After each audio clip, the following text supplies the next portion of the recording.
أعمالنا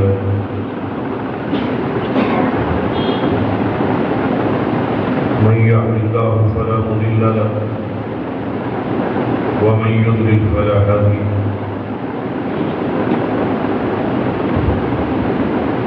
وأشهد أن لا إله إلا الله وحده لا شريك له وأشهد أن محمدا عبده ورسوله أما بعد فإن خير الحديث كتاب الله وخير الهدي هدي محمد صلى الله عليه وآله وسلم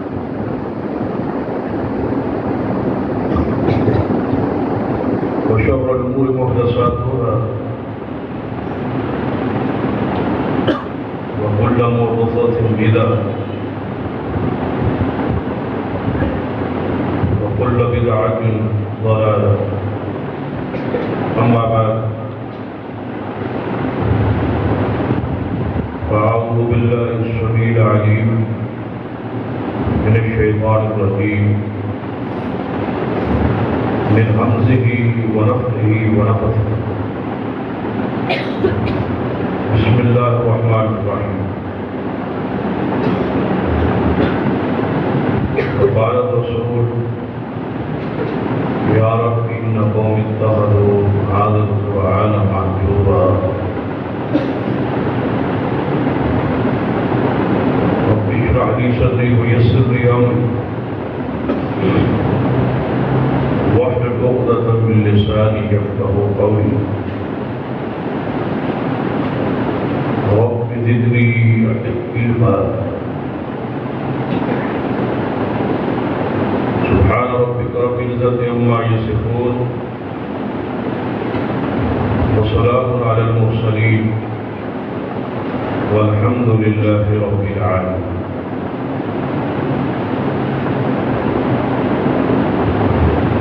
حضرات،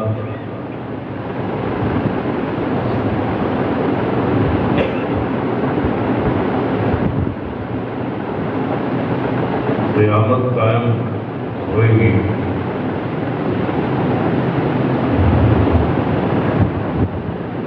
اس پر ایمان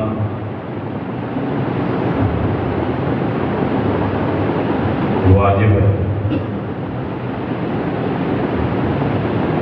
وبالآخرة هم يوقنون. مومن ہوا ہے جس کا آخرت پر ایمان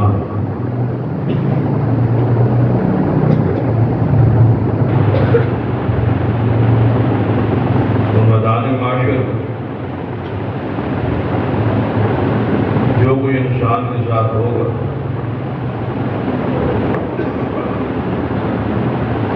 اس کی تفصیلات قرآن پاک میں اور احادیث میں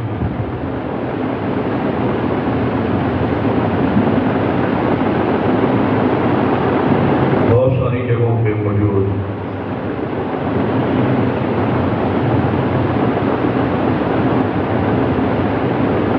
صرف قیامت کا ایک منظر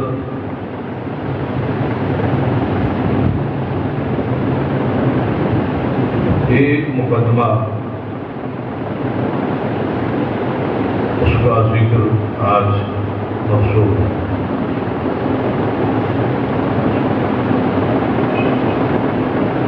ماہ رمضان مبارک کا آخری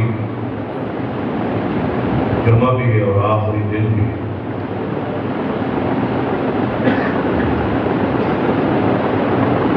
اگر ان ساعت میں گھڑیوں میں صرف یہی ایک بات آپ سن اور اس مقدمے کی حساسیت غور کر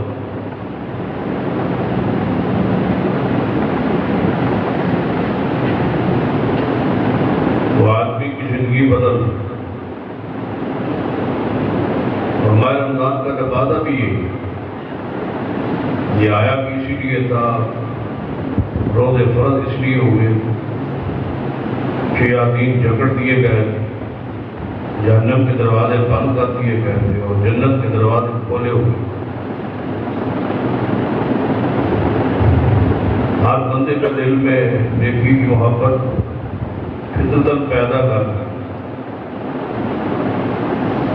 جس کے اندر ذرا برابر بھی ایمان تھا اس کا جی چاہتا تھا کہ نماز پڑھے، قرآن پڑھے، قرآن سنے. یہ سارا سلسلہ ماہ رمضان میں جاری رہا. اب اسلام کا تقاضا ہے اس میں دوام ہو، ہمیشگی ہو. جس طرح ماہ رمضان کے روزے آپ نے، اسی طرح آگے نوافل جنہیں نفلی روزے کہا جاتا ہے وہ آ رہے، جو کہ پرسوں سے عید الفطر سے اگلے دن شروع ہو. یہ 6 روزے ہیں جنہیں شوال کے روزے کہا. نبی علیہ السلام فرمایا کہ ماہ رمضان کے بعد یہ 6 روزے رکھ لیں، اللہ تعالیٰ کو اس کو پورے سال کے روزوں کا ثواب دے. کوشش کرے، ہمت کرے یہ 6 روزے شوال کے رکھے. پھر ہر سوار اور جمعرات کا روزہ ہے اور 11 مہینے جاری ہے. پھر ہر مہینے کے 13ویں، 14ویں اور 15ویں چاند پورے 11 مہینے یہ 3 روزے رہے. نفلی روزوں کا موقع شریعت دیتی ہے. پھر محرم 9، 10 کے روز، پھر یوم عرفہ کا روزہ. یہ روزوں کا یہ تسلسل جاری رہے. اس کے ساتھ ساتھ خاص نماز، یعنی مسلمان نہ بنے، سدا بہار مسلمان. جس بندے کی نیت میں یہ ہو کہ کل سے نماز میں نے چھوڑ دی، میں نے نماز نہیں پڑھی، تو بتایا اس کے روزوں کے پیچھے کی حیثیت کیا رہے، یا اس کی ماہ رمضان کی نمازیں کہاں جائے. جو نماز چھوڑنا کفر ہے، جو ہی نماز چھوڑیں گے تو کفر میں جائے. تو کفر میں چلے گئے پیچھے نماز تو برباد ہو. لہذا اس میں دوام ہمیشہ اختیار ہے. اسی طرح صدقہ و خیرات، کیونکہ رات سے عید تک صدقۃ الفطر جو 2.5 کلو گندم ہماری اجناس میں سے کوئی جنس، تو یہ صدقہ فرضی ہے. امیر پر، غریب پر، بڑے پر، چھوٹے پر، سب پر، مرد ہو عورت ہو، کوئی ہو. آپ کے گناہوں کی معافی کا ذریعہ ہے اور غریبوں کے لیے، مستحقین کے لیے یہ عیدی ہے اور ان کا توبہ، ان کا کھانا ہے. دیکھو اللہ نے دونوں پر کیسی رحمت کی. غریبوں کے لیے کھانے کا انتظام کر دیا اور روزہ رکھنے والوں کے لیے روزے کی کمی، کوتاہی، کوئی سستی ہو گئی، اس کے بدلے اللہ وہ معاف ہو. دونوں طرف رحمت کی رحمت. تو تمام ہمیشہ کی اعمال میں جاری ہے. پھر جس کی طرف مقدمے کا، جس استغاثے کا ذکر کیا ہے، اس کی طرف ذرا توجہ کرو. یہ انتہائی ہولناک معاملہ. اس آیت مبارکہ کو جو خطبہ مسورہ میں پڑھی، یا اس مقدمہ یا اس استغاثہ کا اس انداز میں اکثر ہم نے محسوس کیا ہے کہ جتنا یہ آیت مبارکہ سخت ہے،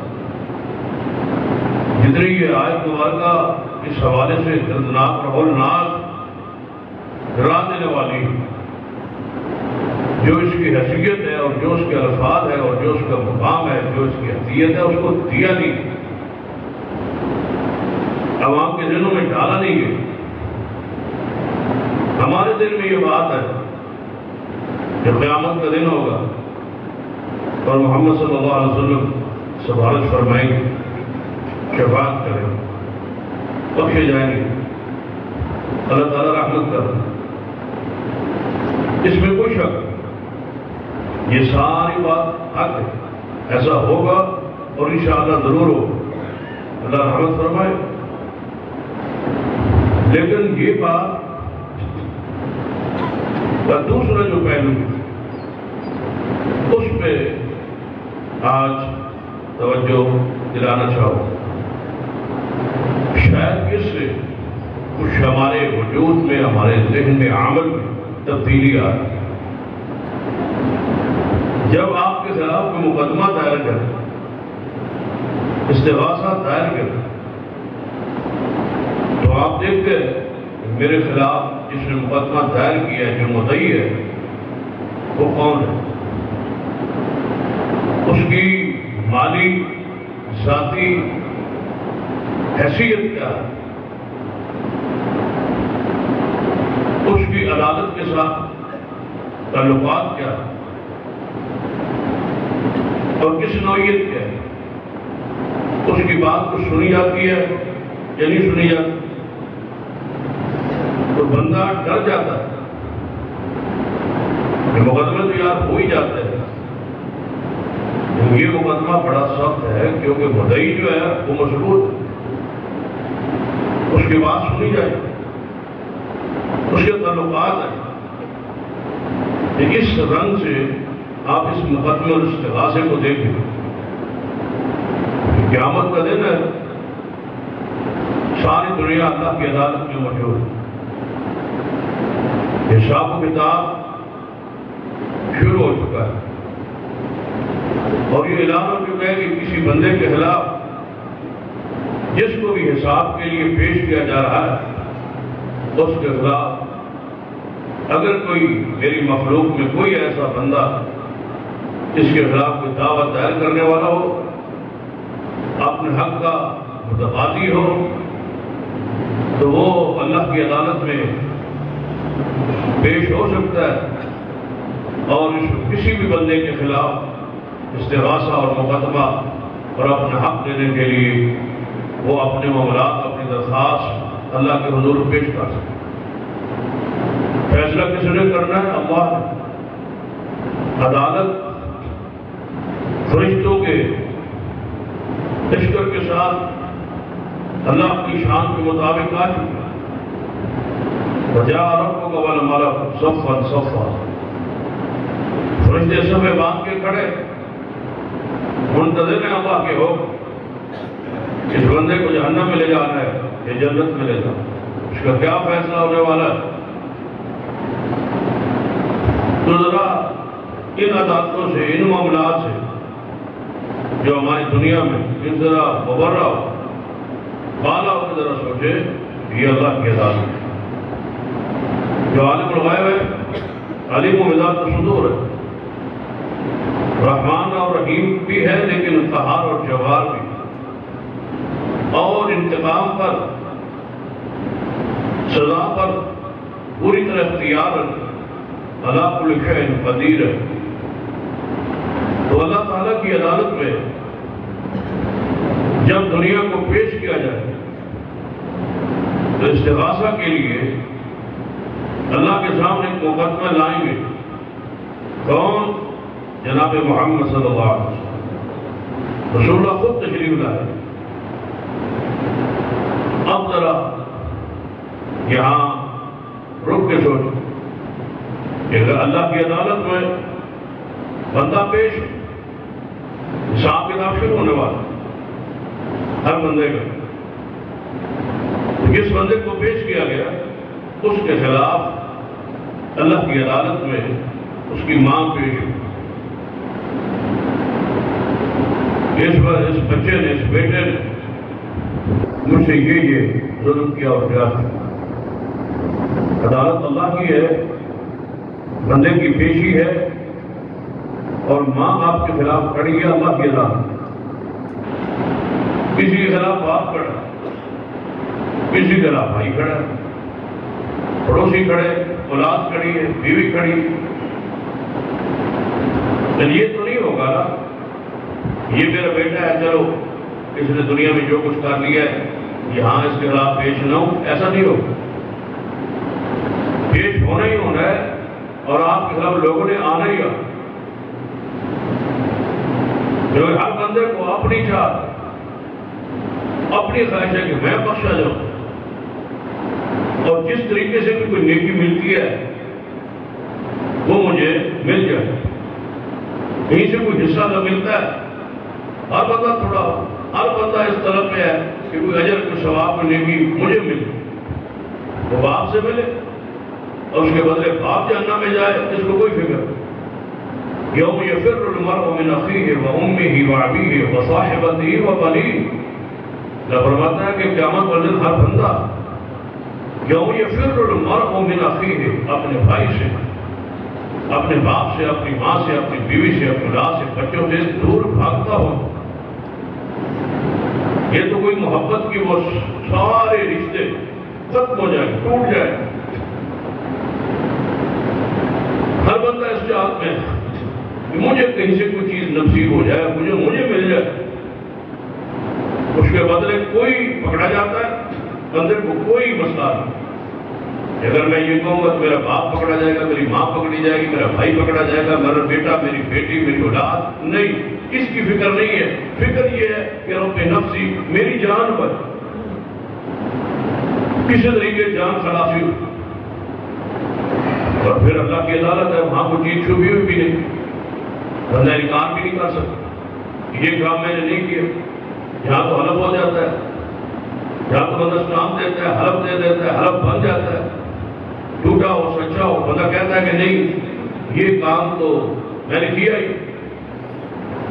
یہاں تو ہر ایک بندے کو مطمئن کیا جا سکتا، بلکہ ایک حدیث ہے صحیح بخاری میں، آپ حیران ہو، نبی علیہ السلام نے فرمایا کہ میری عدالت میں 2 بندے مقدمہ لے کے آئے، جس کی عدالت میں محمد صلی اللہ علیہ وسلم، میری عدالت میں 2 بندے آئے مقدمہ لے کر، ایک اپنا مقدمہ اچھے انداز میں پیش کرے، ظاہر پیش کرے، اس کو گفتگو کا طریقہ اور سلیقہ ہو وہ پیش کرے، اب مجھے وہ مطمئن کر، اور دوسرا جو ہے وہ اپنا مقدمہ پیش ہی نہیں کر، وہ اچھی طرح بات سمجھا ہی نہیں سکتا، وہ کہہ ہی نہیں سکتا، ہے سچا لیکن بات کرنے میں اس کو دقت ہے، مشکل ہے، سلیقہ طریقہ اس کو نہیں۔ اور کئی مرتبہ ایسا ہوتا ہے 2 بندوں کا لین دین ہوتا ہے، جھگڑا ہوتا ہے، اس میں لینے ہوتے ہیں، مجلس میں بیٹھ جائے تو وہ دیکھ کیا کیوں اس کو بات کا سلیقہ نہیں، اپنی بات، اپنا مدعا جو ہے وہ ثالث کو، وہ منصف کو، وہ عادل امام کو، عادل کو، جو بادشاہ ہے اس کو سمجھا ہی نہیں سکتا، قاضی کو سمجھا ہی نہیں پاتا۔ تو نبی علیہ السلام نے کیا فرمایا، 2 بندے میرے پاس آئے، مقدمہ لے کے آئے، ایک ان میں سے جس کا حق نہیں ہے وہ اپنا مقدمہ کی عدالت میں پیش کرے اور مجھے مطمئن کر، حالانکہ حضور پر تو وہی آ سکتا، لیکن نبی علیہ السلام نے یہ قانون بنانا تھا، یہ ضابطہ بنانا تھا، بندوں کو ڈرانا تھا، سمجھانا تھا۔ فرمایا پھر میں اس کے دلائل سے مطمئن ہو جاؤں، جس کا حق نہیں ہے میرا فیصلہ اس کے حق میں ہو جائے۔ اب وہ بڑا خوش ہے کہ حق میرا نہیں تھا، لیکن مجھے کس نے حق دیا؟ محمد مصطفیٰ صلی اللہ علیہ وسلم۔ حق میرا نہیں تھا، یہ زمین میری نہیں تھی، یہ جگہ میری نہیں تھی، یہ پلاٹ میرا نہیں تھا، یہ پیسے میرے نہیں تھے، یہ سونا میرا نہیں تھا، یہ مال میرا نہیں تھا، لیکن میں نے مقدمہ کیا، اچھے انداز مقدمہ لڑا، مطمئن کیا، تو میرے حق میں فیصلہ آ گیا، اور کس نے کیا؟ محمد مصطفیٰ۔ تو آپ نے فرمایا میرے فیصلے کی وجہ سے وہ یہ مت سمجھے کہ یہ مال میرا ہے، مال اسی کا ہے جس کا ہے، وہ مجھ سے زمین کا ٹکڑا نہیں لے کے جا رہا، مجھ سے جہنم کی آگ کا ٹکڑا لے کے جا رہا۔ میرا اصل خود وضاحت کرو، اب تو بات ہی ختم ہو کہ اللہ تعالیٰ کی عدالت میں تو ایسا نہیں ہے، یہاں تو مطمئن نہیں کیا جا سکتا، وہاں تو بندہ غلط فہمی نہیں کر سکتا، وہاں چڑھ سواری نہیں چلتی، وہاں اپنی تیزی، وہ ترجمانی، ساری چیزیں بھول جائے، اللہ کے سامنے کھڑا ہو اور درمیان میں کوئی ترجمان بھی نہیں ہو، صرف اللہ تعالیٰ خود حساب لیتا۔ اب بندے کو پتا ہے کہ یہاں بھڑکنے اور یہاں کوئی مکرنے اور جھوٹ بولنے کی گنجائش ہی کوئی. دوسرا راستہ ہو، ایک تو یہ ہے راستہ. دوسرا راستہ مطلب کہتا ہے چلو کوئی کیس معاف کروانے کی کوئی خرچہ نہ ہو جائے، کوئی جرمانہ ہو جائے، اور اس نے قانون توڑا ہے، اس پر کوئی جرمانہ کوئی خرچہ نہ. فرمایا نہیں، کوئی ایسا بھی نہیں ہو، یہ اللہ کی عدالت ہے. اور چلو کوئی سوال چل جائے، یہاں سوال چل جاتا، لیکن اللہ کے سامنے اس کی اجازت کے بغیر سفارش بھی نہیں ہے. اب بندہ کھڑا ہے، ماں اس کے خلاف ہے، باپ اس کے خلاف ہے، بھائی اس کے خلاف ہے، رشتے دار اس کے خلاف ہے، اہل محلہ اس کے خلاف ہے. وہ اللہ کی عدالت میں کھڑا ہے، اس کا حساب جاری. اب ذرا اندازہ کریں، اس کے ساتھ ایک اور حدیث جوڑتے ہیں تاکہ بات سمجھ آئے. سرور کائنات محمد رسول اللہ صلی اللہ علیہ وسلم نے ارشاد فرمایا، یہ بھی حدیث بھی بخاری. آپ نے صحابہ سے پوچھا، میرے صحابہ آپ جانتے ہیں کہ مفلس بندہ کون، غریب فقیر کنگال بندہ کون؟ بڑا سادہ سا سوال. صحابہ اکرام نے سنا، یہ سادگی کے ساتھ سوال تھا، اس سادگی سے جواب دے. یا رسول اللہ صلی اللہ علیہ وسلم، وہی کنگال ہے، وہی مفلس ہے، وہی غریب ہے، اس کے بعد مال نہیں ہے. یہ تو بالکل عام سا سوال، ہم سمجھتے ہیں اس پر مال نہیں ہے، وہ مفلس غریب ہے. آپ نے فرمایا نہیں، میری امت کا وہ مفلس نہیں. میری امت کا مفلس ترین شخص وہ ہے جس کے پاس نیکیوں کے انبار اور ڈھیر لگے. یہ مفلس ترین آدمی ہے. اعمال کی کثرت، یقین جانی اعمال کرنا آسان ہے، اعمال کی حفاظت مشکل. روزے ہم نے رکھ لی، نمازیں ہم نے پڑھ لی، صدقہ خیرات کر لیا، قرآن پڑھ لیا، سن لیا، سنا لیا، لیکن اس کی پوری زندگی حفاظت، یہ آپ کی پونجی ہے، یہ آپ کا ذخیرہ ہے، یہ جمع شدہ مال ہے، اس کی آپ نے حفاظت. ایسا نہ ہو کہ اعمال کرنے کے بعد، تھک جانے کے بعد، عاملۃ ناصبہ تصلیٰ نارا حامیہ، فیصلہ جہنم کا ہو. اعمال کی کثرت ہے، ضائع کر بیٹھے. مثلا آپ نے کسی بندے کو صدقہ دیا، خیرات مسجد میں دیا، مدرسے میں دیا، ذاتی طور پر کسی کو تعاون. اب آپ نے کسی موقع پر اس اپنے صدقے اور خیرات کو اطلاع دی، ذاتی طور پہ دیا تھا، تو آپ نے صرف اتنا کہہ دی کہ ہماری روٹیوں پہ آپ پلے، ہم آپ پہ صدقہ کرتے تھے، ہم خیرات دیتے تھے، ہم ایسا کرتے تھے، ہم نے آپ کو دیا. یا مسجد اور مدرسے میں آپ نے تعاون کیا، کسی موقع پر غصے میں جلال میں آ کے آپ نے اس انسان کو جھتلا دیا. قرآن کیا کہتا ہے؟ لا تبطلوا صدقاتکم بالمن والاذى. فرمایا ایمان والو، اپنے صدقات کو احسان جتلا کے اور جس کو دیے اس کو تکلیف دے کے ضائع نہ کر. عمل تو ختم ہو گیا، اسی وقت ختم ہو، برباد ہو. اللہ کے لیے وہ نہیں تھا، وہ اس پر احسان تھا، وہ اس پر نیکی تھی. آج آپ اس کو احسان دی، تکلیف دی، دکھ دیا، وہ ختم ہو. صرف نمازیں برباد ہو، روزے برباد ہو، زکات برباد ہو. ضروری ہے کہ اعمال کرنے کے بعد ان کی حفاظت بھی کرے. کوئی ایسا جملہ نہ ہو.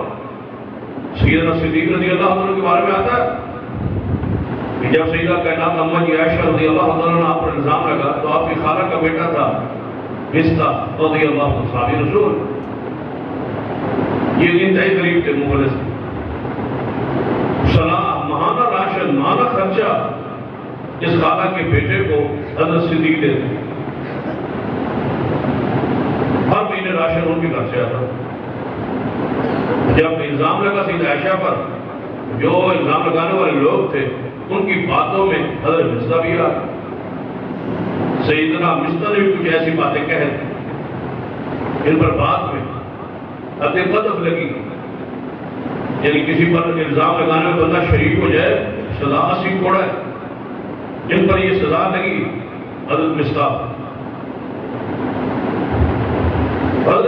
رضی اللہ عنہ کے بارے میں جب پتا چلا حضرت صدیق کو، تکلیف تو فطری ہوتی ہے کہ مہینے کا راشن وہ بھیجتے، انہیں تو چاہیے تھا ایک تو وہ خالہ کے بیٹے رشتے داری ہے، دوسرا صدیق ہے، صحابی رسول ہے، حضور کے پیارے ہے، اور عائشہ حضور کی بیوی ہے، زوجہ ہے، ام المومنین ہے، پھر ان کے ساتھ تعلق ہے، پھر وہ تعاون کرتے، اس ساری چیزوں کا تقاضا تھا کہ مصر خاموش رہتے، کہ مصر رضی اللہ عنہ سے بات ہو گئی تو سیدنا صدیق نے کیا فرمایا؟ اللہ کی قسم آج کے بعد میں مصر سے ذرا تعاون نہیں کروں،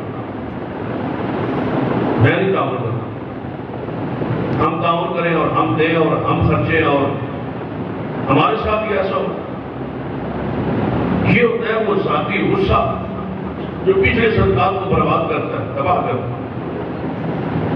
توقع کچھ ہوتی ہے بندے میں اتنا صدقہ دیتا رہا، اتنی خراب دیتا رہا، اتنا تعاون کرتا رہا، میرے ساتھ پھر کچھ نہیں، اس لیے اللہ کے لیے تو نہیں دیا نا، اس لیے دیا تھا کہ میرے ساتھ یہ تعاون کرو، میرے ساتھ یہ کھڑے ہو، دکھ سکھ میں میرے ساتھ کھڑے ہو، اللہ کے لیے تھا، پھر اس کو جتلانے کی ضرورت نہیں، اور جتنی بات کہی تو یہ فطری بات ہے، غصے میں آ اس لیے یہ بات کہہ، اللہ تعالیٰ نے قرآن میں آیت نہ بھلا یأخذ الفضل منکم، ایسی دی آپ جیسے فضیلت والے شخص کو ایسی بات تو نہیں کرنی چاہیے۔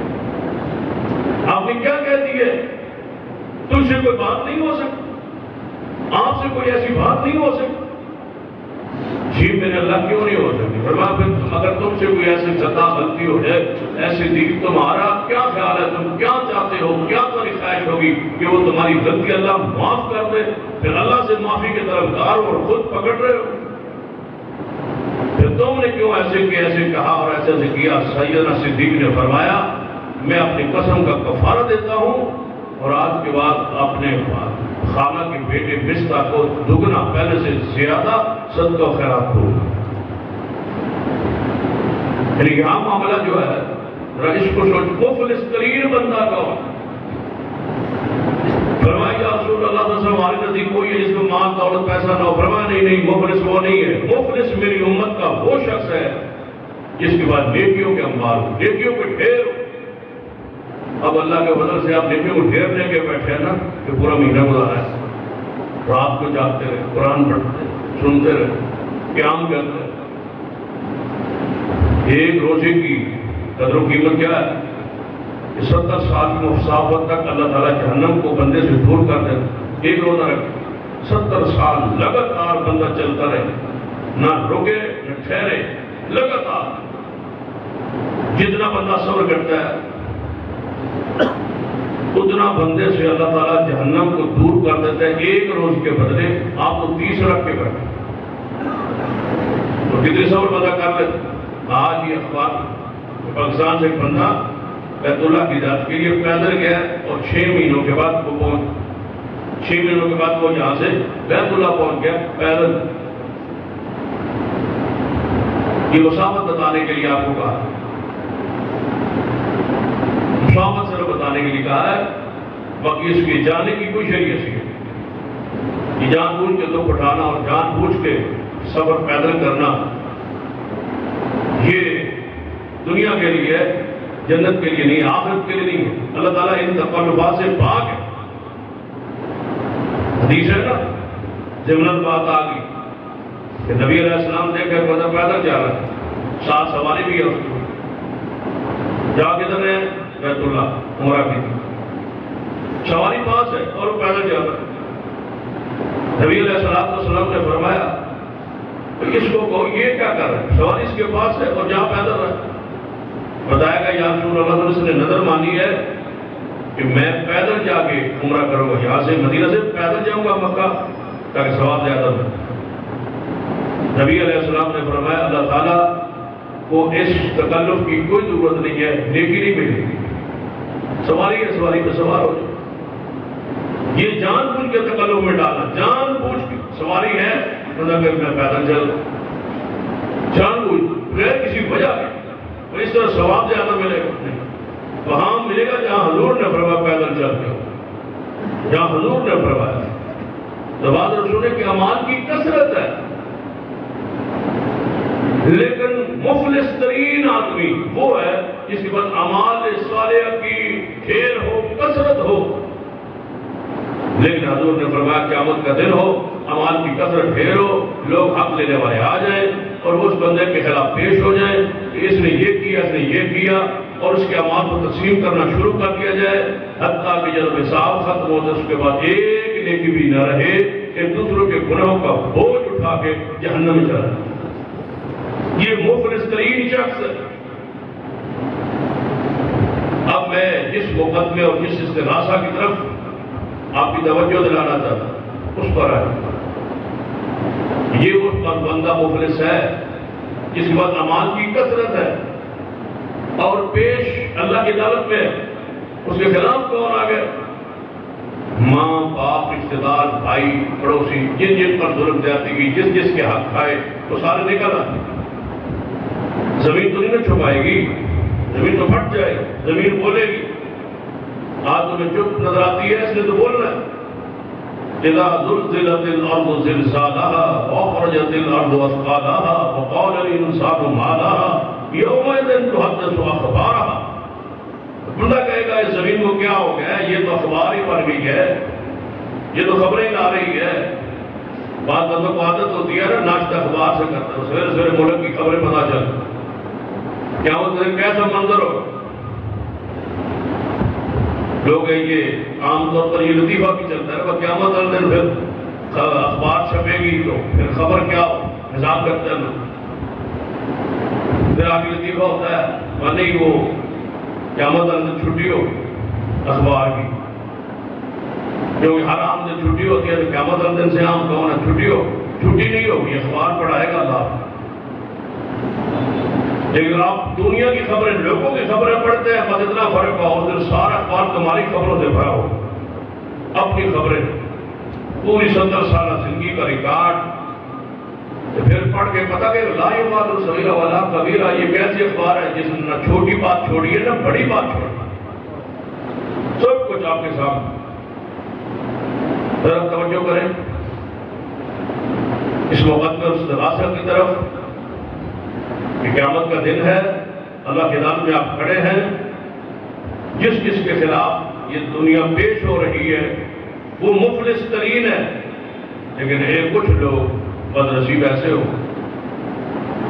کچھ لوگ ایسے ہوں گے اللہ کی عدالت میں یہ کے خلاف ماں سے آئے نہ آئے، باپ آئے یا نہ آئے، کوئی نہ آئے، ان کے خلاف محمد مصطفیٰ خود تشریف لائے. یہ وہ اس مقدمے کا ذکر کر رہا، اس استغاثے کا ذکر کر رہا. ہمیں پڑھایا سمجھایا صرف یہ گیا کہ حضور نے شفاعت بھی کرنی ہے، بخشے جائے.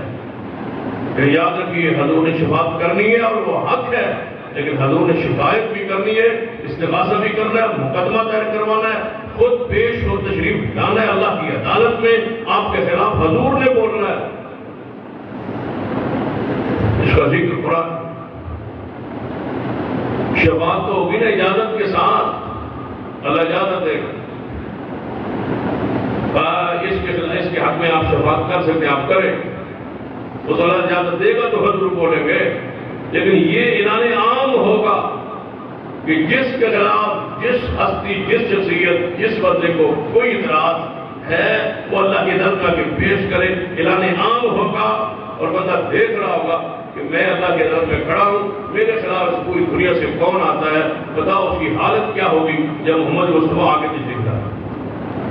جس خلاف میں آتا ہوں حضور تشریف لا رہے، جس کے مقدمے کے مدعی محمد مصطفیٰ صلی اللہ علیہ وسلم. پھر اندازہ کرے کون جیتے گا وہاں،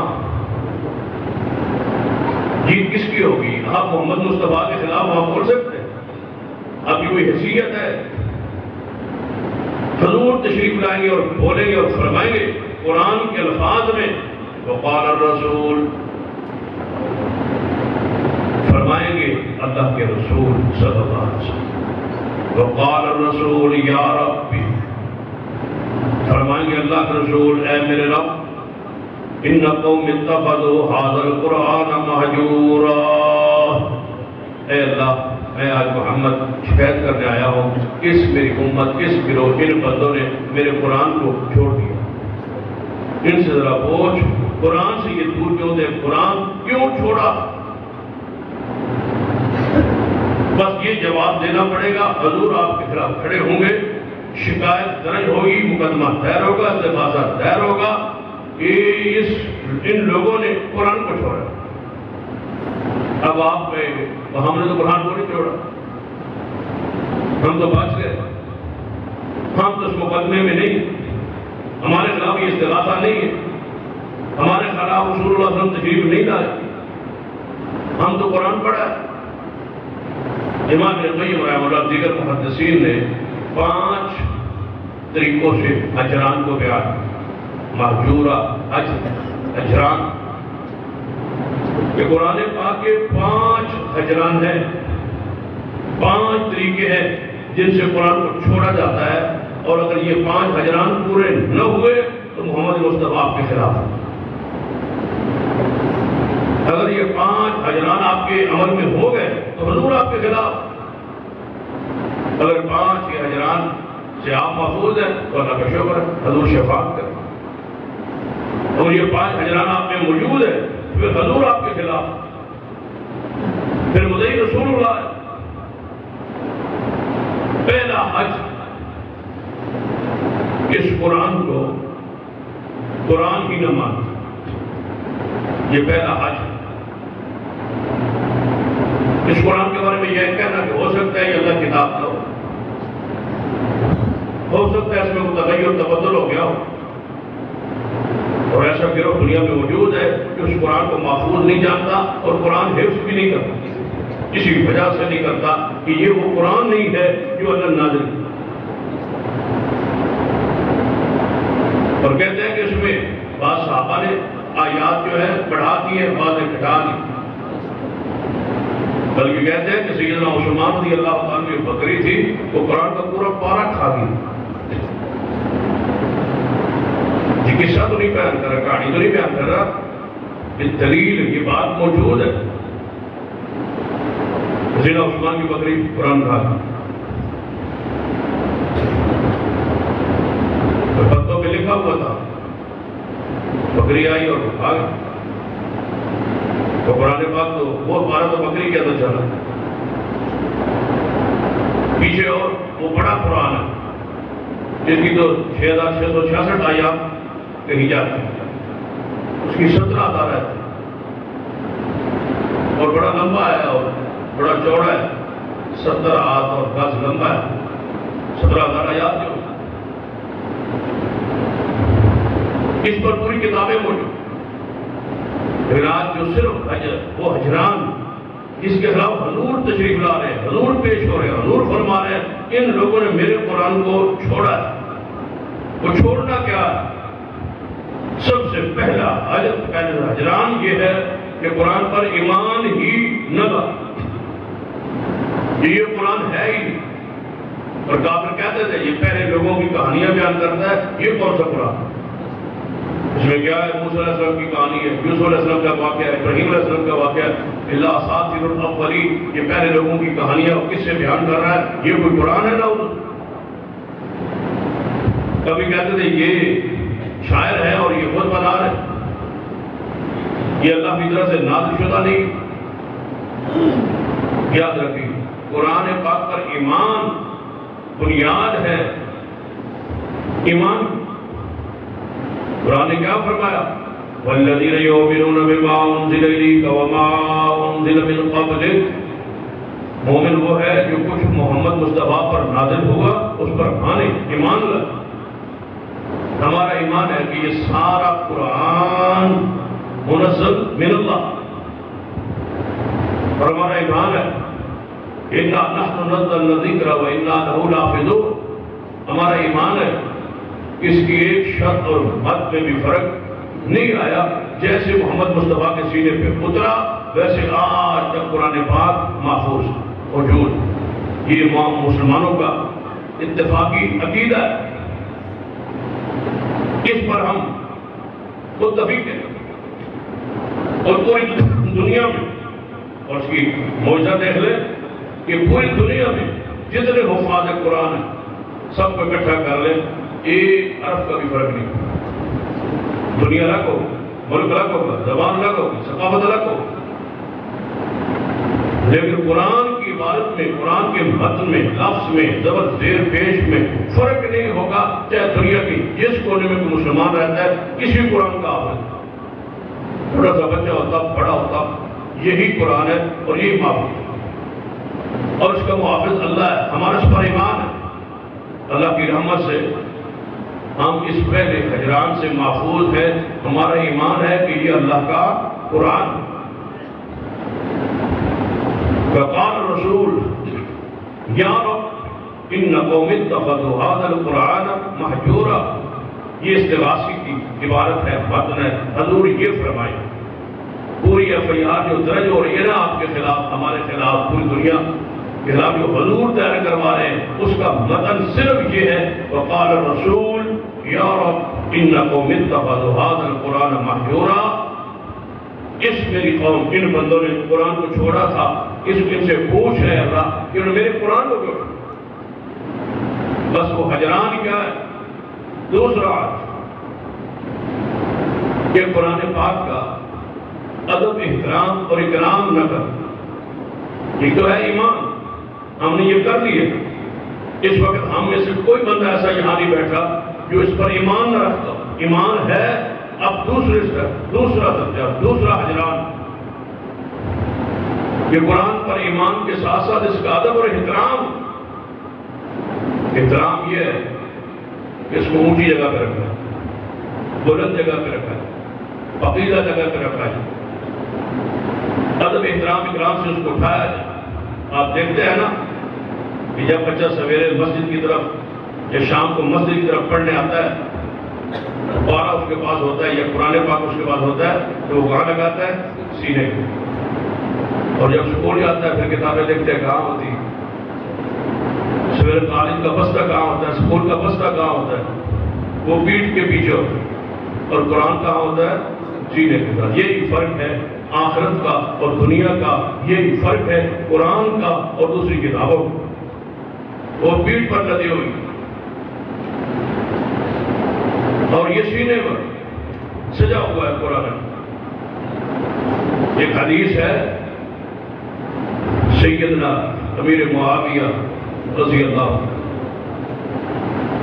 نبی علیہ السلام نے فرمایا ان کو بھی کسی صحابی کو کچھ چیز لکھوانی جانا انہوں نے لکھی، اور فرمایا لکھو، وہی کو لکھتے تھے امیر معاویہ نے، انہوں نے لکھا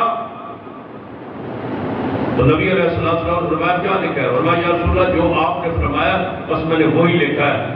جب ان کو دیا تو صحابہ نے اس حدیث رسول کو جس نے معاویہ رضی اللہ عنہ اپنے ہاتھ سے لکھا تھا اس کاغذ کو چوم لی جس پر حضور کی حدیث لکھی۔ قرآن کا ورق آپ کو ملے یا قرآن پاک کھولے، اس کو چومنا بھی قرآن کے آداب میں سے ایک ادب، چوم ادب کرے، احترام کرے، اونچی جگہ پہ رکھے۔ بعض لوگوں کی عادت ہوتی ہے کہ وہ قرآن پاک کو پڑھتے پڑھتے ایسے ہی رکھ دیتے، نیچے رکھتے بھی میں نے دیکھا، قلیم پہ رکھ دیتے، پھر ان سے پوچھے یہ کرو، اور یہ تعلق پڑھنے کے ساتھ ہوتا ہے، رکھنے کے ساتھ کوئی نہیں ہوتا۔ اور اللہ کے بندو، یہ کس نے آپ کو کہا؟ یہ کس کا مذہب ہے؟ یہ کس کا مسلک ہے؟ یہ کس کا منہج ہے؟ یہ آپ کو کس نے پڑھایا ہے؟ کون بدبخت ہے جس نے آپ کو کہا ہے کہ قرآن نیچے رکھو؟ اس مولوی کا ہمیں کوئی نام بتائیں جس نے آپ کو یہ درس دیا ہے، سبق دیا ہے کہ قرآن کو نیچے رکھ دیا کرے، کوئی حرج نہیں۔ یہ ہمارا مسلک ہے، یہ ہمارا منہج ہے، یہ ہمارا عقیدہ ہے۔ تو فیض تمہاری سوچ پر کہ آپ نے مسلک کو، منہج کو بدنام کیا ہو، یاد رکھیں، ہماری بات نوٹ کرے اور دیکھے کہ ہمارا یہ مسلک نہیں ہے۔ ہمارا مسلک ہے قرآن کو اونچی اور بلند اور پقیدہ جگہ پہ رکھنا، یہ ہمارا مسلک ہے، یہ ہمارا منہج ہے، یہ ہماری دعوت ہے۔ اگر کوئی شخص ایسا کرتا ہے تو وہ نااہل آدمی ہے، نالائق آدمی ہے، گستاخ آدمی ہے، اس آدمی کوئی حیا اور احترام اور اکرام نہیں ہے کہ میں کیا کر رہا ہوں۔ عرف کے اندر، عوام کے اندر ایسی بات کر رہا ہے. ہمارے اسلاف، ہمارے محدثین سن لیجئے کتنا ادب کرتے تھے قرآن پاک کا، کہ ترجمے والا قرآن ہوتا اور سادہ قرآن ہوتا بغیر ترجمے کے، اور ترجمے والا بھی ہوتا ساتھ. دو قرآن ہوتے، ایک ترجمے والا دوسرا سادہ. تو جب رکھتے تو جو سادہ تھا ترجمے اس کو اوپر رکھتے تھے، ترجمے والے کو نیچے رکھتے تھے. اس میں بندوں کا بھی کلام ہے، ترجمہ بندوں کا کلام ہے، لہذا اس سے زیادہ لائق ہے وہ قرآن اس میں صرف رب کا کلام ہے. ہمارے اسلاف کا تو یہ طریقہ رہا. حدیث کی کتاب ہوتی تو حدیث کو نیچے رکھتے، اوپر قرآن رکھتے. ہمارے اسلاف کا تو یہ کردار کہ نحو کی، صرف کی، گرامر کی کوئی کتاب حدیث کے اوپر نہیں رکھتے تھے. ان کو حدیث سے الگ یا حدیث سے نیچے رکھتے تھے، اوپر نہیں رکھتے تھے. اوپر سب سے قرآن، اور قرآن کے بعد مصطفیٰ علیہ السلام کی حدیث. کس نے آپ کو کہا ہے کہ قرآن پاک نیچے رکھ؟ میں بہت سے لوگوں سے سنا ہے جو کہتے ہیں کہ وہ آپ ہی قرآن کا ادب نہیں کرتے ہیں، ہمیں نیچے رکھ دیتے. وہ شاید سمجھتے ہیں کہ ان کا کوئی مسلک ہے، ان کا کوئی منہج. پھر لوگ عربیوں کا حوالہ دیتے ہیں کہ عرب میں جائیں لوگ قرآن کو نیچے رکھ دیتے ہیں. وہ نیچے رکھ دیتے ہیں، بدبخت ہے جو رکھ دیتے ہیں نیچے. لا علم ہوں گے، جاہل ہوں گے، بے وقوف ہوں گے. ہماری یہ دعوت نہیں، ہمارا یہ مسلک نہیں، ہمارا یہ منہج نہیں، ہمارا یہ عقیدہ نہیں. اللہ کی پناہ کہ ہم قرآن پاک کے بارے میں یہ تصور رکھیں. جس نبی کا ہم نے کلمہ پڑھا ہے، جن اسلاف سے ہم نے ادب لیا، احترام لیا ہے، نبی علیہ السلام کے سامنے تورات لائی گئی. صحیح البخاری میں حدیث ہے، تورات لائی گئی. حالانکہ تورات جو ہے وہ منسوخ بھی ہے، تبدیل شدہ بھی ہے.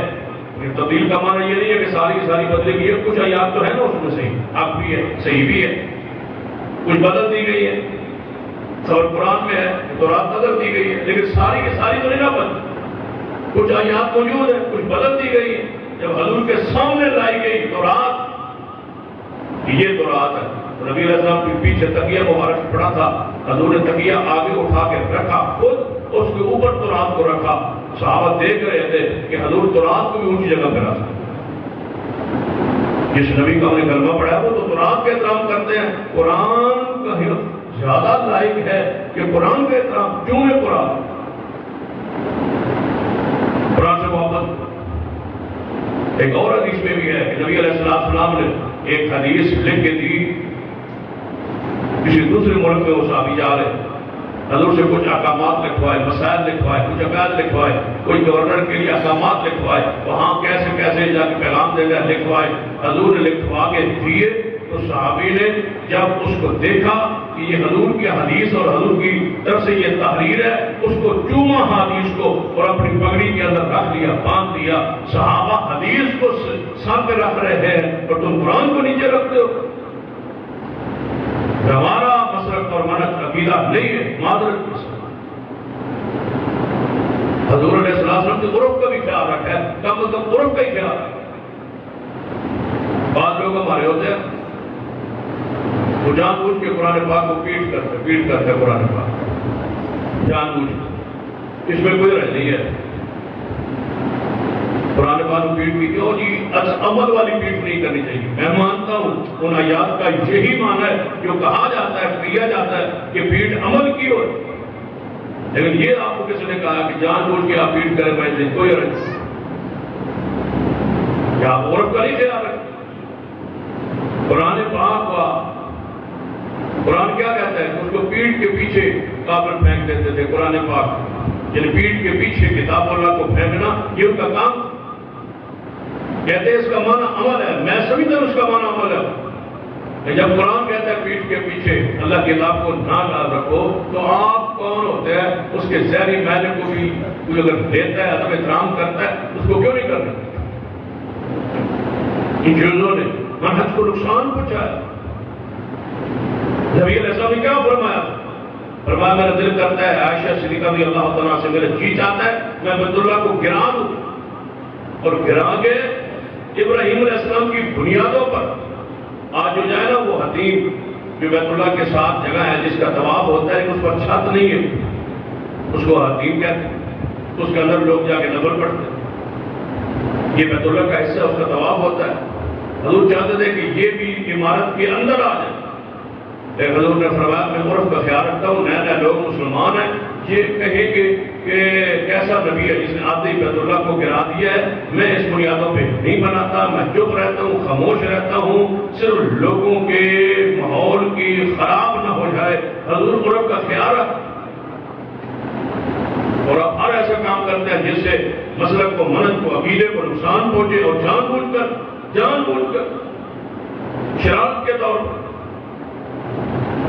یہ حجر ہے قرآن پاک کا، یہ حجران ہے قرآن پاک کہ قرآن پاک کو ادب نہ کرنا، احترام نہ کرنا، اکرام نہ کرنا۔ تیسرا انداز قرآن پاک پر ایک تو ہے کہ ایمان لائے ہیں، اللہ کی رحمت سے، اس کی توفیق سے ہم قرآن کا ادب بھی کرتے ہیں، اس جگہ پر اس کی عزت کرتے ہیں، اس کا احترام کرتے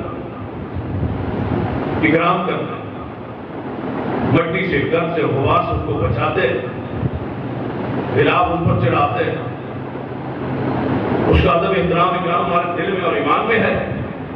تیسرا حجران یہ ہے کہ قرآن پر عمل نہ کرنا، یہ ہے حجران جس کے خلاف حضور شکایت کر عمل نہ کیا، قرآن پڑھ رہا ہے عمل نہیں کر رہا، کر رکھا ہوا ہے عمل نہیں کر رہا،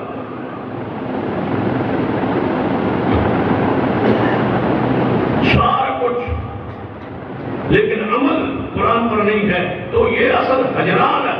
قرآن نے کیا کہا؟ وَالْعَصْرِ إِنَّ الْإِنسَانَ لَفِي خُسْرٍ إِلَّا الَّذِينَ آمَنُوا وَعَمِلُوا الصَّالِحَاتِ، نقصان سے، خسران سے، گھاٹے سے کوئی بچے ہے جو ایمان لائے اور ساتھ عمل، جو قرآن کہتا ہے اس کو مانو، جو قرآن کہتا ہے اس کو مانو، جو قرآن چھوڑنے کا حکم دیتا ہے اس کو چھوڑو، جو قرآن کرنے کا حکم دیتا ہے وہ کرو۔ اگر یہ نہیں ہے تو ماننا اور صرف ادب قیامت کا دن بچا نہیں سکے گا، محمد مصطفیٰ شکایت کرے، اور اس مقدمے کو، استغاثے کو کسی ذہن میں رکھے کہ بچت کا کوئی راہ نہیں ہے، کوئی راستہ ہی نہیں ہے جس کے خلاف محمد مصطفیٰ تشریف لے آئے اور یہ کہیں کہ انہوں نے قرآن کو چھوڑ دیا۔ جس نے قرآن کو پڑھا، ایمان بھی لایا، عمل بھی کیا، ادب احترام بھی کیا، اس پر ضروری ہے کہ قرآن پاک پڑھے بھی صحیح اور تلاوت، یہ بھی حجرات کہ پورا سال گزر جائے اور قرآن پڑھے ہی۔ ماہ رمضان جس بندے نے پورا قرآن نہیں پڑھا، وہ بندہ اپنے عمل پہ غور کرے کہ وہ حجران کا شکار ہے۔ پورا رمضان گزر گیا، سارا قرآن نہیں پڑھ سکتا۔ نبی علیہ السلام کو بات اور رمضان کی راتوں میں جبریل آ کے محمد مصطفیٰ کو قرآن سناتے تھے اور محمد مصطفیٰ کا قرآن سنتے تھے۔ ہم نے پورا رمضان میں ناظر قرآن جو پڑھا ہوا ناظر بھی نہیں پڑھا، اور سب سے زیادہ افسوس اس بندے پر ہے جو ناظر قرآن پڑھنے ہی نہیں جاتا۔ بہت سارے بندے ایسے ہوں گے جنہوں نے ناظر قرآن نہیں پڑھا ہوا، ناظر قرآن نہیں پڑھا ہوا، 70 سال زندگی ہو گئی ناظر قرآن نہیں پڑھا، 60 سال 50 سال زندگی ہو گئی ناظر قرآن نہیں پڑھا۔ بدلاؤ کرتے کیا ہے؟ ایک حرف کی روزانہ پڑھو، ایک لفظ کی روزانہ پڑھتے، آج 50 سال بعد آپ قرآن کے حافظ ہوتے، آپ تو قرآن ناظر بھی نہیں پڑھا۔ سب سے بد نصیب وہ ہے جو ناظر قرآن نہیں پڑھا، سب سے برا اور بد نصیب، اور اس کا دل بنجر ہے اور قبرستان ہے جس نے قرآن ناظر نہیں پڑھا۔ اور وہ شیر بھی کوئی، ان کے لیے بھی خوشخبری ہے جو نہیں پڑھے ہوئے، پڑھنا شروع کر دیں، بس طالب علم بننے قرآن پڑھنا شروع کر دیں، کسی عالم سے، کسی قاری سے، کسی حافظ سے قرآن پڑھنا شروع کر دیں، تو گھر میں ہی میسر ہو وہیں پڑھے، بیٹی پڑھی اس سے پڑھے، بیٹا پڑھا وہ اس سے پڑھے، بیوی پڑھی اس سے پڑھے، اسے قرآن پڑھنا شروع کر۔ بعض لوگ گھر کے نہیں پڑھتے، یقین جانو میں جگہ پہ تقریر پہ گیا تو بندہ کہتا ہے جی میں بیوی پڑھی ہوئی ہے، جو اسے قرآن پڑھ کیا پڑھ، کہتا ہے جی وہ تو مجھے مولوی نے کہا آپ بیوی سے نہ پڑھے، وہ استاد بن جائے گی، استاد بن جائے گی تو ماں بن جائے گی۔ جہالت کی بھی انتہا، استاد باپ ہوتا ہے تو استانی پھر ماں ہوتا ہے۔ ماں پڑھ گئی تو تیرا تو نکاح ہی گیا، وہ بیچارے اسلام تو نہیں پڑھا کہ ماں نہ پڑھ. میں نے کہا تو یہ تو حدیث میں ہے، صحیح حدیث ہے بخاری کی. آپ نے قیمت کا سنی کہ عورت حضور کے پاس آئی، اس نے کہا یا رسول اللہ تو میرے کہیں نکاح کرا دے. فرمایا اچھا، صحابی سے کہا آپ. اس نے کہا یا رسول اللہ میرا کرا دے. فرمایا کوئی حق مار ہے یا رسول اللہ حق مار کسی تو کچھ نہیں ہے، پتہ کر کچھ گھر گیا واپس آیا یا رسول اللہ کچھ بھی نہیں ہے. فرمایا کوئی انگوٹھی لیا، کوئی لوہے کی انگوٹھی لیا یا رسول اللہ وہ بھی کوئی. تو قرآن یاد ہے جی یا رسول اللہ قرآن کو قال قضا و قضا فلاں صورت فلاں صورت فلاں صورت یاد ہے، اتنی صورتیں یاد ہے. فرمایا جب اپنی بیوی کو یہی یاد کرا دینا میں محمد تیرا یہ اعتماد کرا. یہاں بیوی کو قرآن پڑھا ہے، بیوی کو قرآن پڑھا تو یہ تو استاد بن گئے، استاد بن گئے، ابا بن گئے. یہ ہجران ہے. ساری زندگی قرآن کے بغیر گزار دی، ساری زندگی بڑے فخر کرتے میں انپڑھا جی کا ناز ہے قرآن کو نہیں پڑھا. تو انپڑھ ہوا تو جب میں انپڑھ ہی رہا ساری زندگی. اللہ کے بدو پڑھو. 10 سال پہلے بھی انپڑھ تھا، آج بھی انپڑھ. مسلمان انپڑھ ہوتا ہے، ایسا بیوقوف ہوتا ہے مسلمان جیسے ہم بنے ہوئے. 10 سال پہلے بھی انپڑھ کہتا میں قرآن نہیں پڑھا، 10 سال بعد میں میں قرآن نہیں پڑھا. 10 سال کرتا کیا رہا ہے؟ پڑھنا شروع کرتے قرآن پاک، کوئی بات نہیں ہے، وقت گزرا نہیں ہے. پڑھے آپ اڑ کے پڑھے، کوئی مسئلہ نہیں. نبی علیہ السلام فرمایا جو قرآن پڑھتا ہے 1 حرف اللہ اس کو 10 نیکیاں دیتا ہے، جو اڑ کے پڑھتا ہے اللہ اس کو 20 نیکیاں دیتا ہے. یہ کوشش کرتا ہے، یہ کوشش کرے. قرآن پڑھتے پڑھتے فوت ہو گئے، پارا شروع کر دے، پڑھتے پڑھتے فوت ہو جائے، مر گیا بندہ. پڑھتا چاہتا تھا کہ میں قرآن کا پڑھنے والا بن، فوت ہو گیا. قیامت والے حافظ قرآن بن کے اٹھو گے اسی برکت سے، اسی محبت سے، اسی ضرور سی چاہت سے. قرآن پاک جس نے پڑھا ہوا ہے ناصر ہے وہ ترجمہ پڑھ. یہ بھی ہجران ہے جو آپ نے کئی اور 5 ہجران بیان. صاحب یاسر بیان نے بھی ہجران کا تذکرہ ہے کسی آیت کے تحت. یہ بھی ہجران میں ہے کہ قرآن نازل بھی پڑھا ہوا ہے، ایمان بھی ہے، ادب بھی ہے، عمل بھی ہے، لیکن قرآن پاک پہ غور نہیں کرتا، تدبر نہیں کرتا، ترجمہ نہیں پڑھتا، سمجھتا نہیں کہ قرآن کہتا کیا ہے. ترجمہ ذرا یاد کر کے پڑھو، قرآن پہ غور کر کے پڑھو، دیکھو قرآن کی پڑھنے کی لذت آ رہی. اور آخری ہجران جو محدثین نے بیان کی ہے وہ یہ ہے کہ قرآن کی آیت کے مقابلے میں کسی اور کتاب کو ترجیح دینا، یہ قرآن کا ہجران. قرآن یہ کہہ رہا ہے، مولوی یہ کہہ رہا ہے. قرآن اس طرف کہہ رہا ہے، بلا رہا ہے، مولوی اور فقہ اور فرقہ اور مسلک اور عقیدہ ادھر بلا رہا ہے. مطلب قرآن تو ہے لیکن میرا مولوی تو گھٹ، قرآن تو ہے لیکن میرا بزرگ، میرا امام، میرا پیر، میرا بزرگ یہ کہہ رہا. یہ قرآن کا ہجران ہے، اس نے ڈالیہ قرآن کو چھوڑا ہے. ایک واقعہ عرض کرتا ہوں، اسی میں بات ختم کر. سیدنا عمر رضی اللہ کا زمانہ خلافت، آپ کے زمانہ خلافت میں لوگ راہ ہے اللہ کی راہ میں جہاد کر رہے. جہاد کے کمانڈر نے ایک بندے کو بلایا اور بھیجا اور فرمایا جاؤ. کافی دن بیت گئے، امیر المومنین کو کوئی خبر نہیں گئی کہ حالات کیسے ہیں. جا کے پیغام دے آؤ، جا کے حالات بدلاؤ. اتنے صحابہ ساتھی شہید ہو گئے، اتنے موجود ہیں اور فلاں فلاں کے فتح ہوئے اور بڑی فتوحات ہوئی، بڑا مال غنیمت نصیب ہوا، بڑے علاقے، بڑے ملک، کئی قلعے فتح ہوا. وہ بندہ وہاں سے چلا مدینے پہنچا. امیر المومنین انتظار میں تھے کوئی بندہ آئے، فوج بھیجی تھی، کیسا ہوا، کیا ہوا، فتوحات ہوئی یا نہیں. آئے، جب واپس آئے وہ بندہ قاصد پہنچا، امیر المومنین سے ملا، ساری باتیں سنائی. امیر المومنین رات کو بیٹھے فرمایا اس قاصد کو دوبارہ پر بلایا. فرمایا تم فتوحات کے بارے میں تو بڑا بتلایا لیکن ایک لمبا سفر تھا، کافی عرصے بعد تم آئے ہو. اس جہاد میں کوئی اہم ترین، ہر واقعے کوئی نہ کوئی سفر میں واقعہ ہوتا ہے، کوئی اہم واقعہ ہو تو مجھے سناؤ، کوئی اہم بات، سفر کی اہم بات. کہنے لگا ایک بات ہے جو بڑی اہم ہے. فرمایا وہ بتا دیں. فرمایا ہم جہاد کر رہے تھے، قلعے میں گئے اور قلعے میں مال جب کافر دوڑ گئے، مال ان کا سمیٹا تو ہمیں ایک کتاب ملی وہاں سے. فرمایا وہ کتاب ہم لے آئے، ہم نے کتاب پڑھی اور بڑے قصے تھے اس میں، بڑی کہانیاں تھی، بڑے واقعات تھے اور بڑے روح پرور.